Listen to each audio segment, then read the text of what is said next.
It's clear as day the left doesn't respect black people. We're being used as pawns in their demonic game that they're playing.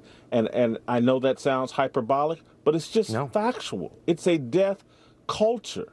It's hostile to Christian values. You have to throw them all out in order to serve their political movement. Jason Whitlock, who has gone from one of the most respected sports columnists in America to basically, he's made himself into the black friend of the right wing. And he's done so by being the type of guy that says that basically, right wing white people like to hear and be validated by black people. So that's basically his job now. That's how he makes his money. He's turned his attention to Joe Burrow. And, in this clip, he's claiming that Joe Burrow is turning himself into Colin Kaepernick. Essentially, caring about issues is going to ruin Joe Burrow's career. Being public about that he cares about is going to ruin Joe Burrow's career because wokeness somehow is antithetical to being good at your job in the NFL. I don't know. It's hard to keep up with what these cats are saying.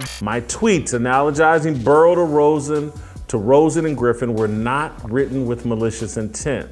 They reflect my gut instincts at the moment. They reflected the reality that sometimes young quarterbacks trip over their own egos and sabotage their careers. Now, I want you guys to know how I first became aware of Joe Burrow's quote-unquote politics, right? It was the year 2019 when he won the Heisman. And during his speech, he decided to dedicate a large portion of his speech to poor people, poor children in Ohio. There's so many people there that don't have a lot. And I'm up here for all those kids in Athens and in Athens County that, go home to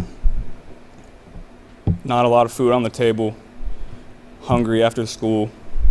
And you guys can be up here too. He didn't say black or white or Hispanic or Asian or whatever. He literally chose to use his platform to address poor people. And that caught my eye because there's generally a lack of class consciousness in our discourse out in the public sphere, period. We don't just talk about the root of the problem. People who don't got money. People who don't have means and what it means to be one of those people in our country as we stray far and far away from even discussing class as a concept here. Does Joe Burrow have the right attitude? Is Burrow too cocky for his own good? Has he prioritized social justice virtue signaling above football greatness?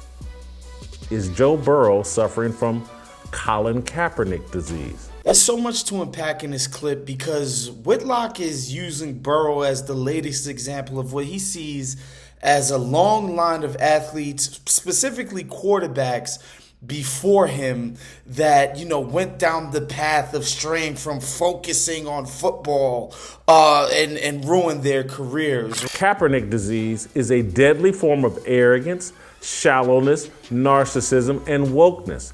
The disease is triggered when agents, handlers, and media influencers convince young athletes their mission is to be more than an athlete. He cites Cam Newton, says he started dressing weird and it messed up his career. He cites Robert Griffin and said that he decided to stay in the playoff game. Again, this is something that football players do all the time. Once Cam Newton committed to dressing like the Queen of England, I jumped ship. Remember them little bonnets that he was wearing? Jumped ship. When Griffin refused to come out of a playoff game against Seattle, even though it was obvious his injured knee rendered him useless, I jumped off the Griffin bandwagon.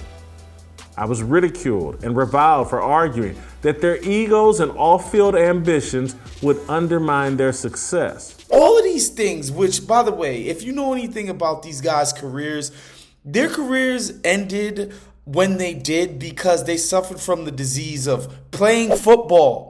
Their bodies broke down.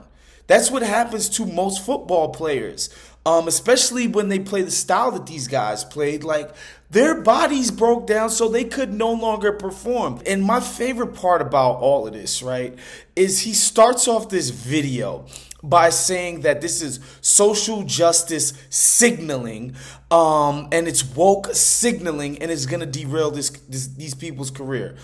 Jason Whitlock is somebody who, it's not like he never got close to elite sports. I think he played at Ball State or something. He played college football.